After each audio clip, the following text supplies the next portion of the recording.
जय हिंद दोस्तों, welcome to car spark. स्वागत है आपका एक और नई वीडियो में। भाई ऐसी पंच ईवी लेके आया हूं जो बहुत कम और रेयरली देखने के लिए मिलती है। भाई पंच का बेस मॉडल है जो 10 लाख रुपए एक शोरूम कॉस्ट करता है। यहीं से पंच ईवी की शुरुआत होती है। दोस्तों आज की वीडियो में पूरा दूध का दूध पानी का पानी होगा। क्या कुछ ऑफर कर रही है टाटा, इसके अंदर क्या देखने के लिए मिलेगा, 10 लाख रुपए दे रहे हो तो कुछ रेंज वेंज मिलेगी भी या नहीं, और क्या बैटरी पैक मिलता है, सारी बातें ऑलमोस्ट डिटेल में करने वाले हैं और बहुत ही बारीकी के साथ करने वाले हैं। बट उससे पहले रिक्वेस्ट है, चैनल पे पहली बार आए हो तो चैनल को सब्सक्राइब कर देना, वीडियो अगर पसंद आए तो वीडियो को लाइक कर देना। तो चलिए बिना देरी करे वीडियो करते हैं शुरुआत करते हैं दोस्तों इस शानदार सी पंच ईवी की चाबी के साथ में।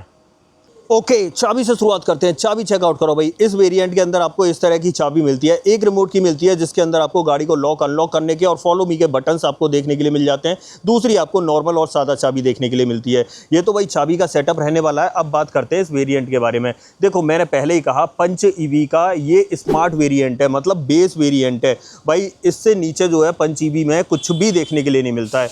मतलब सबसे बेस वेरिएंट ये है। कंपनी कहती है ना 9,99,000 से शुरुआत है, दोस्तों यही वेरिएंट है वो 9,99,000 वाला। अब देखो इस वेरिएंट की बात कर लेते हैं। पंच ईवी का स्मार्ट वेरिएंट है, मतलब बेस वेरिएंट है। 25 किलोवाट आवर का लिथियम आयन बैटरी पैक मिल जाता है। मोटर की बात करें तो 60 किलोवाट की परमानेंट मैग्नेट सिंक्रोनाइज मोटर मिल जाती है। कंपनी रेंज क्लेम करती है भाई 315 किलोमीटर की, बट ये गाड़ी जो है 200 से 220 के बीच में ही चल पाती है, इससे ज़्यादा नहीं चलती है।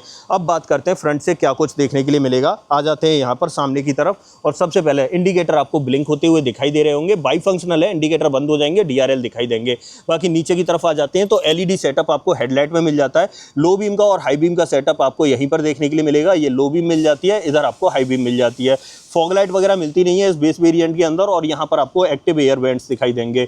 ऐसे ही सामने की बात करें, सामने ये वाला पूरा सेटअप देखने के लिए मिलेगा इस तरीके से। यहाँ पर फ्रंट में ही आपको चार्जिंग पोर्ट देखने के लिए मिल जाता है। नीचे जो रेडिएटर ग्रिल है आप उसे चेक कर लो, वो मैट ब्लैक फिनिश में दिखाई देती है।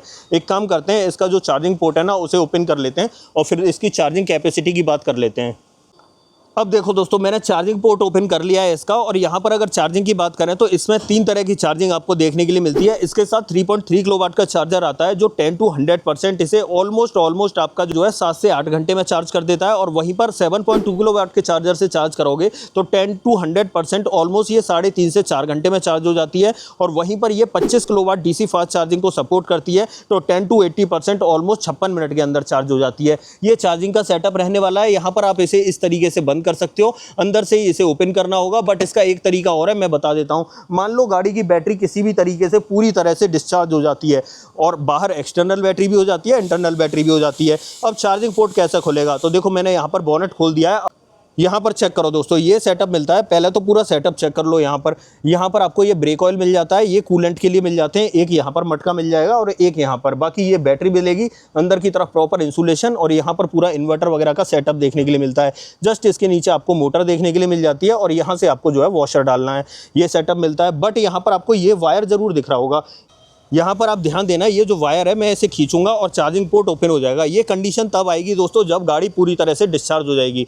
यहाँ पर जैसे ही मैं इसे खोलता हूँ, ये देखो चार्जिंग पोर्ट ओपन हो चुका है। इस तरीके से भी ओपन कर सकते हो आप इसे, अगर बैटरी डिस्चार्ज है गाड़ी की और पूरी तरह से, मतलब दोनों ही बैटरी डिस्चार्ज है, तब कंडीशन आएगी। दोबारा से एक बार देख लो, इसे इस तरीके से खींचूंगा और ये ओपन हो जाएगा इजीली, बहुत स्मूथली ओपन हो जाता है। और लॉक करना है तो लॉक तो आराम से इस तरीके से हो ही जाएगा। ये सेटअप आपको देखने के लिए मिलता है। अब इसे कर देते हैं बंद और बाकी की बातें करते हैं। तो ये था दोस्तों इसका फ्रंट का पूरा सेटअप। अब एक काम करते हैं, साइड में बात करते हैं। टायर साइज देखते हैं। सबसे पहले यहाँ पर व्हील कवर चढ़े हुए हैं और कंपनी की तरफ से स्टॉक है, और पियानो ब्लैक के अंदर चढ़े हुए हैं। यहाँ पर अगर सेक्शन की बात करूँ 185/70 R15 की प्रोफाइल मिलती है। स्टील रिम का सेटअप मिलता है। फ्रंट में तो डिस्क ब्रेक मिलते हैं, पीछे चल के देखेंगे क्या पीछे भी मिलते हैं या नहीं। बट उससे पहले चेकआउट करो, जो नॉर्मल पंच में आपके व्हील आर्चेस देखने के लिए मिलते हैं सेम वही मिल रहे हैं। बस यहाँ पर क्या है, यहाँ पर .EB के इनिशियल्स आपको डोर पर जरूर दिखाई देते हैं। ORVM मैट ब्लैक फिनिश में मिलता है, बट उसी के ऊपर टर्न इंडिकेटर मिल जाता है। ऐसे ही डोर हैंडल भी आपको मैट ब्लैक फिनिश में ही देखने के लिए मिल जाते हैं। पीछे की तरफ आते हैं तो पीछे की तरफ आपको ड्रम ब्रेक का सेटअप ही मिलता है, पीछे आपको डिस्क ब्रेक नहीं मिलते हैं। टेल लाइट की बात करते हैं तो नॉर्मल पंच की तरह ही आपको देखने के लिए मिलेंगे, जैसे इंजन IC इंजन वाली पंच है उसमें। ऐसे यहाँ पर इंडिकेटर आपको ब्लिंक करता हुआ दिखेगा। और पीछे वाले बम्पर में बात करें तो 2 सेफ्टी रिफ्लेक्टर के साथ में 2 रिवर्स पार्किंग सेंसर मिल जाते हैं। दोनों सेंसर आपको यहाँ पर और यहाँ पर दिखाई देंगे। यहाँ पर आपको रिवर्स लैंप देखने के लिए मिल जाती है। और नीचे की तरफ बात करें ग्राउंड क्लियरेंस की तो 190 mm का डिसेंट सा ग्राउंड क्लियरेंस आपको देखने के लिए मिल जाता है। यहाँ पर punch.ev के इनिशियल्स दिखाई देते हैं। यहाँ पर आपको टाटा का लोगो मिल जाता है। पीछे डिफॉगर और रियर वाइपर नहीं मिलता है, but high mount stop lamp यहाँ चेक कर सकते हो। और एंटीना भी नहीं मिलता है दोस्तों इस वेरिएंट के अंदर। ये सेटअप आपको देखने के लिए मिलेगा। पूरा मैंने बाहर से एक्सटीरियर आपको कवर करा दिया, कहाँ पर क्या कुछ देखने के लिए मिल रहा है। भाई बहुत कम और रेयरली देखने के लिए मिलता है ये वेरिएंट। चलो अब एक काम करते हैं, जब पीछे खड़े तो क्यों ना इसका बूट चेक कर लेते हैं। तो जैसे ही हम यहाँ आते हैं और बूट करते हैं ओपन, आप यहाँ पर देखो 366 लीटर कैपेसिटी का बूट स्पेस है। और ये चार्जर आपको देखने के लिए मिलेगा, आप चेक करो इस तरीके का। ये 3.3 किलोवाट का चार्जर है, आप चेक कर सकते हो। ये वाला आपको देखने के लिए मिलता है। पंचर रिपेयर किट आपको देखने के लिए मिल जाती है। इसके अंदर यहाँ पर देखें स्पेयर व्हील मिलता है या नहीं, तो यहाँ तो आपको स्पेयर व्हील नहीं मिलेगा, बट नीचे की तरफ चेक कर लेते हैं नीचे की तरफ मिलता है या नहीं। तो आप यहाँ पर देखो, यहाँ भी आपको स्पेयर व्हील नहीं मिलेगा। मतलब punch.ev के बेस वेरिएंट में तो आपको स्पेयर व्हील नहीं मिलता है। ऐसे यहाँ पर टेल गेट के नीचे आपको प्रॉपर फिनिश मिल जाती है। यहाँ पर आपको 1 किलो पेलोड का यूटिलिटी हुक मिल जाएगा और ऐसे ही 1 किलो पेलोड का यूटिलिटी हुक आपको यहाँ पर मिलेगा। पीछे वाली सीट जो है वो बेंच फोल्डिंग ऑप्शन के साथ में आती है और दोनों सीटों में एडजस्टेबल हेडरेस्ट मिलते हैं। अब चलते हैं अंदर की तरफ और क्या कुछ मिलता है वो चेक कर लेते हैं। आ जाते हैं यहाँ पर और शुरुआत करेंगे दोस्तों डोर ट्रिम्स के साथ। अगर डोर ट्रिम की बात करें तो यहाँ ऑल ब्लैक पैटर्न आपको देखने के लिए मिलता है। यहाँ पर देखें तो ये पियानो में डोर हैंडल्स मिल जाते हैं। दोनों पावर विंडो आपको फ्रंट वाली दिखाई देंगी, पीछे पावर विंडो आपको नहीं मिलती हैं इस वेरिएंट में। यहाँ पर देखें तो अम्ब्रेला होल्डर और बॉटल होल्डर दिखाई देता है। स्पीकर ग्रिल मिलती है, किसी भी तरह के स्पीकर्स इस गाड़ी के अंदर नहीं मिलते। ऐसे ही ORVM को एडजस्ट करने के लिए आपको हाथ से ही करना पड़ेगा, कोई भी डंडी वंडी का ऑप्शन या मैकेनिकल ऑप्शन आपको नहीं मिलेगा। अंदर की तरफ देखें तो यहाँ पर चेक कर लो, दोनों ही सीटों में एडजस्टेबल हेडरेस्ट मिलेंगे। सीटिंग में बात करें तो ये ब्लैक कलर का फैब्रिक आपको देखने के लिए मिल जाता है। ड्राइवर सीट में हाइट एडजस्टमेंट का ऑप्शन जरूर मिल जाता है, ये एक अच्छी बात है। बेस वेरिएंट में भी आपको हाइट एडजस्टमेंट का ऑप्शन मिल रहा है। नीचे की तरफ दोनों पैडल के साथ में डेडिकेटेड डेड पैडल दिखाई देगा। गाड़ी थोड़ी सी गंदी हो गई है बारिश की वजह से, यहाँ से आपको बोनेट ओपन करना है। यहाँ पर देखें तो यहाँ पर आपको इस तरीके से जो है एक वॉलेट वगैरह रखने का स्पेस मिल जाता है। और यहाँ पर देखें तो 2 बटन मिलते हैं, रीजनरेशन लेवल के लिए, कम और ज़्यादा करने के लिए। बाकी यहाँ पर आपको AC वेंट का डिज़ाइन दिखाई देता है। ये सेटअप आपका इसका फ्रंट का रहने वाला है।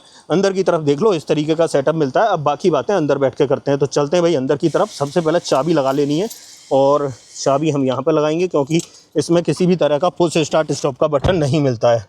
आ गए भाई यहाँ पर और ये चेक करो, AC अपने आप से फुल हो गया।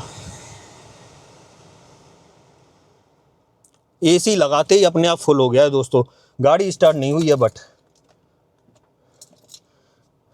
अब हो गई। रेडी टू ड्राइव लिखा गया, अब गाड़ी स्टार्ट हो चुकी है।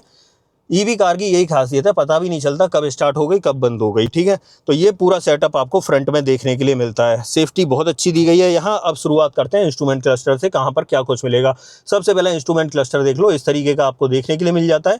यहाँ पर गाड़ी को चलाते वक्त रीजन और ड्राइव वगैरह है वो दिखाई देंगे। बाकी यहाँ से आपको टाइम वगैरह सेट करना है। यहाँ पर ट्रिप ओडोमीटर वगैरह जो है उससे ट्रिप A ट्रिप B को सेट कर सकते हो। बाकी के ऑप्शन मिल जाएंगे। न्यूट्रल में गाड़ी तो N लिखा है, यहाँ पर स्पीडोमीटर दिख जाएगा। यहाँ पर आपको बैटरी परसेंटेज और रेंज दिखाई देगी। ऊपर की तरफ टाइम आ रहा है और यहाँ पर बाहर आउटसाइड टेम्परेचर दिखाई दे रहा है। यहाँ पर आपको रीजनरेशन लेवल और यहाँ पर आपको बैटरी परसेंटेज दिखाएगा। अब देखो रीजनरेशन लेवल को कम ज़्यादा कहाँ से करना है, तो मैंने दिखाए थे ये वाले बटन।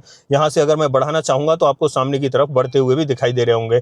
ये सेटअप आपको देखने के लिए मिल जाता है रीजनरेशन लेवल वगैरह का। अब बात करते हैं यहाँ पर देखें, यहाँ पर तो यहाँ वाइपर का स्टॉक देखने के लिए मिलेगा। और इस तरफ बात करते हैं तो यहाँ पर आपको हेडलाइट के कंट्रोल्स मिलते हैं। ऑटोमेटिक हेडलैम्प का ऑप्शन नहीं मिलता है। ऐसे स्टीयरिंग व्हील की बात करें तो यहाँ पर इस तरीके का नॉर्मल स्टीयरिंग व्हील मिलेगा, टाटा का नया वाला 2 स्पोक वाला, जिसमें टाटा का एलिमिनेटेड लोगो तो मिल जाता है, बट कोई भी स्टीयरिंग माउंटेड कंट्रोल आपको यहाँ पर नहीं मिलता है। और वहीं पर बात करें इसके अंदर तो टिल्ट का ऑप्शन मिलता है, टेलीस्कोपिक का ऑप्शन नहीं मिलता है। इस तरफ आ जाते हैं, बेस मॉडल है भाई, कोई भी और किसी भी तरह का म्यूजिक सिस्टम नहीं मिलता है। आपका सबसे पहला काम यही होने वाला है कि अगर आप इस गाड़ी को लेते हो तो आपको म्यूजिक सिस्टम वगैरह लगवाना पड़ेगा। AC वेंट आप यहां पर चेक कर सकते हो, इस तरीके का पैटर्न मिल जाता है। ऐसे डैशबोर्ड पे देख लो, ये वाला पैटर्न जो है ये भी ब्लैक कलर में मिलेगा। ये भी सब कुछ आपको ब्लैक देखने के लिए मिलता है। यहां पर देखें तो ये आपको AC वेंट का डिजाइन दिखने वाला है। यहां पर ग्लोब बॉक्स की बातें करेंगे, ग्लोब बॉक्स आप चेक कर लो, इस तरीके का मिलेगा। साथ में यहाँ पर कंपार्टमेंट वगैरह का ऑप्शन भी देखने के लिए मिल जाता है। ये सेटअप रहने वाला है। यहाँ सेंट्रल कंसोल की बात करें तो ये डिजिटल सा ही आपको देखने के लिए मिल जाता है। यहाँ पर कई सारे ऑप्शन मिलते हैं, जैसे कि आप देख रहे होगे यहाँ तो चार्जिंग मिसिंग गन को इजेक्ट करने का है। उसके बाद यहाँ हैजार्ड बटन का है। यहाँ पर बात करें तो ये बूट ओपन करने के लिए है, गाड़ी को लॉक अनलॉक करने के लिए है। ऑटोमेटिक क्लाइमेट कंट्रोल मिल रहा है, ये एक अच्छी बात है भाई इस बेस वेरिएंट में भी। नीचे की तरफ आपको एक 12V का पोर्ट मिलता है सिर्फ, और कुछ भी दिखाई नहीं देता है। बाकी ये स्पेस मिलता है, यहाँ पर आप कुछ रखना चाहो फोन वोन तो आप आसानी से रख सकते हो। यहाँ पर डायल आपको इस तरीके का देखने के लिए मिलेगा जिसमें आपको रिवर्स मोड और न्यूट्रल मोड दिखाई देंगे। साथ में यहाँ पर 2 ड्राइव मोड मिलते हैं, एक स्पोर्ट मिलता है और एक नॉर्मल ड्राइव मोड देखने के लिए मिलता है, और इस तरीके का डायल आपको देखने के लिए मिलेगा। ये वाला जो ट्रीटमेंट है ये आपको पियानो ब्लैक में देखने के लिए मिल जाता है। नीचे की तरफ देखें तो ये एक स्पेस दिखाई देगा, मैनुअली ऑपरेटेड पार्किंग ब्रेक मिल जाता है और 2 कप होल्डर आपको यहाँ पर दिखाई देते हैं। ये सेटअप रहता है। डोर पर ट्रिम्स की बात करें तो ट्रिम्स आप चेकआउट कर लो, इस तरीके के देखने के लिए मिल जाते हैं। ये सेटअप रहने वाला है। यहाँ पर ऊपर की तरफ देखें तो यहाँ सनसेट मिल जाता है, बट किसी भी तरह का वैनिटी मिरर वगैरह देखने के लिए नहीं मिलता है। और यहाँ पर बात करें तो यहाँ पर किसी भी तरह का आपको जो है ग्रैब हैंडल वगैरह भी नहीं मिलता है। यहाँ पर सादा सिंपल IRBM देखने के लिए मिलता है। ये लाइट LED सेटअप के साथ में मिलती है। यहाँ पर आपको माइक वगैरह देखने के लिए मिल जाता है, बट माइक वगैरह देखने के लिए क्या मिल जाएगा दोस्तों, जब आप म्यूजिक सिस्टम लगवाओगे तब उसका एडजस्टमेंट यहाँ पर हो जाता है। बाकी पैसेंजर एयरबैग ऑन है ऑफ है उसका इंडिकेशन जरूर आपको यहाँ पर देखने के लिए मिलेगा। ड्राइवर साइड में देखें तो प्रॉपर एक टिकट होल्डर देखने के लिए मिल जाता है। ये इसका फ्रंट ड्राइवर कैबिन का सेटअप रहने वाला है। कहां पर क्या कुछ मिल रहा है वो सब मैं आपको दिखा रहा हूं, हर चीज को बारीकी से हाथ लगा के दिखा रहा हूं। अब देखो रीजनरेशन लेवल को कहां से कम ज्यादा करना है, तो यहां पर आपको 2 बटन मिलते हैं। यहां से अगर देखो मैं ऊपर की तरफ बढ़ाऊंगा, इसे जूम कर देता हूं थोड़ा, तो आपको ऊपर की तरफ बढ़ता हुआ भी दिखेगा। देखो 3 लेवल तक पहुंच गया है। अब कम करना है तो हम यहीं से कम कर सकते हैं। तो ये सेटअप देखने के लिए मिलता है आपको रीजन लेवल का यहाँ पर, ठीक है। तो ये अलग से डेडिकेटेड बटन दे दिए गए, बाकी और कुछ नहीं है। यहाँ पर मैंने आपको फ्रंट में दिखा दिया कैसे क्या मिल रहा है। ये जो ड्राइवर सीट है ये मैंने 6 फीट हाइट के अकॉर्डिंग एडजस्ट कर रखी है। अब मैं पीछे चल के दिखाऊंगा सेकंड रो में, वहाँ आपको कितना स्पेस देखने के लिए मिल जाता है। दोस्तों इसकी सेकंड रो में वहाँ क्या कुछ मिलेगा वो देख लेते हैं। तो सेकंड रो में चलने के लिए आना पड़ेगा हमें इस तरफ, और यहाँ पर देखो भाई इस तरफ से ही हम ओपन करना है और यहाँ पर चेक कर। भाई सेकंड रो में एक चीज़ बड़ी बेकार लगती है, यहाँ पर देख रहे हो ये चक्का मिलता है। यहाँ भी अगर ये पावर विंडो दे देते तो इस वेरिएंट में 4 चांद लग जाते। बाकी यहाँ पर एक बॉटल होल्डर मिलता है और यहाँ स्पीकर ग्रिल मिलती है, किसी भी तरह का स्पीकर नहीं मिलता है। डोर हैंडल आप यहाँ पर चेक कर सकते हो। अंदर की तरफ देखें तो दोनों ही सीटों में आपको एडजस्टेबल हेडरेस्ट मिल जाते हैं, ये एक अच्छी बात है। बाकी यहाँ पर देखो जो चार्जर मिलता है उसकी ये वॉल माउंटिंग है जो आपको यहाँ पर रखी हुई दिखाई देगी। इसका जो साइज है वो मैं दिखा देता हूँ, मतलब कैपेसिटी 3.7 किलोवाट आपको यहाँ पर लिखी हुई दिख जाएगी।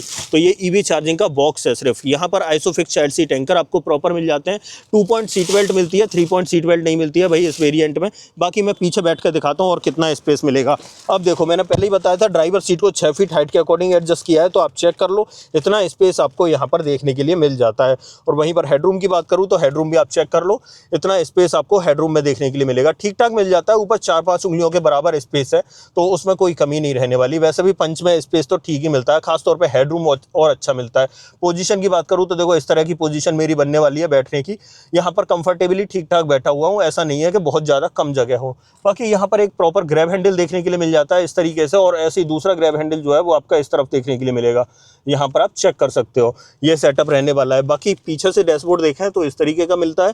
लेकिन अब इस गाड़ी में सेफ्टी की बात करें तो भाई सेफ्टी में इसमें भरा पूरा सामान मिलता है। 6 airbag, ABS, EBD, ESC, TPMS और हिल असिस्ट सभी ऑप्शन आपको एज अ सेफ्टी देखने के लिए मिल जाते हैं। अब यहाँ से निकलते हैं और इसका जो बोनट है ना उसे खोल लेते हैं। इन्वर्टर और उसका प्लेसमेंट कैसा है मोटर का वो मैं दिखा देता हूँ, या बोनट के नीचे क्या देखने के लिए मिलेगा वो दिखा देता हूँ। आ जाते हैं यहाँ पर, और कहाँ से ओपन करना है देखो मैंने पहले ही दिखाया था। यहाँ पर आपको एक लीवर मिलता है, यहाँ से हमें ओपन कर देना है और बाहर की तरफ आके ये चेक करो दोस्तों, यहाँ पर इसका ये इन्वर्टर आपको दिखाई देगा। और दूसरी चीज़ गाड़ी देखो ऑन है, यहाँ पर ये देखो कूलेंट उबलता हुआ दिखाई दे रहा होगा यहाँ पर, और यहाँ पर ये कूलेंट मिलता है। एक्सटर्नल बैटरी आपकी यहाँ मिलती है। अंदर की तरफ आपको प्रॉपर इंसुलेशन मिल जाता है। यहाँ पर आपको ब्रेक ऑयल के लिए मिलता है। यहाँ पर आपको वॉशर दिखाई देगा और बोनेट के नीचे आपको प्रॉपर इंसुलेशन मिल जाता है। तो ये सेटअप आपको देखने के लिए मिलता है इस पंच EV स्मार्ट का। कहाँ पर क्या कुछ मिला सब कुछ मैंने बड़ी बारीकी से और अच्छे तरीके से आपको दिखाया और बताया। अब आप बताइए आपको कुछ पूछना है इस गाड़ी के बारे में। वारंटी की बात कर लेते हैं। भाई देखो कंपनी इसके ऊपर लाइफ टाइम वारंटी नहीं दे रही है। लाइफ टाइम वारंटी आपकी नेक्सॉन से शुरू होती है। इसकी बैटरी के ऊपर आपको 8 साल और 1,60,000 किलोमीटर की वारंटी मिलती है, और गाड़ी पर बात करें तो 3 साल 1 लाख किलोमीटर की वारंटी मिलती है। ये सेटअप आपको देखने के लिए मिलता है वारंटी का, ठीक है। तो यही सब कुछ था, हर चीज़ को मैंने बारीकी से हाथ लगा के दिखा दिया। भाई पंच का बेस मॉडल था, मतलब पंच EV का बेस मॉडल था जो बहुत कम और रेयरली देखने के लिए मिलता है। वैसे आप बताइए आपको ये कैसा लगा वेरिएंट, और साथ में इस वेरिएंट में आपको कुछ भी पूछना है तो कमेंट बॉक्स खुला हुआ है, कमेंट बॉक्स में आप पूछ सकते हो। इस गाड़ी का ऑन रोड प्राइस आपको अपने शहर में जानना है, कमेंट बॉक्स में सिर्फ अपने शहर का नाम लिखना, मैं आपको इसका ऑन रोड प्राइस भी बता दूंगा। अदरवाइज आपको वीडियो पसंद आई हो तो वीडियो को लाइक करना, चैनल पर पहली बार आई हो तो चैनल को सब्सक्राइब जरूर करना। मिलते हैं किसी और वीडियो में, इस वीडियो में इतना ही। सो जय हिंद।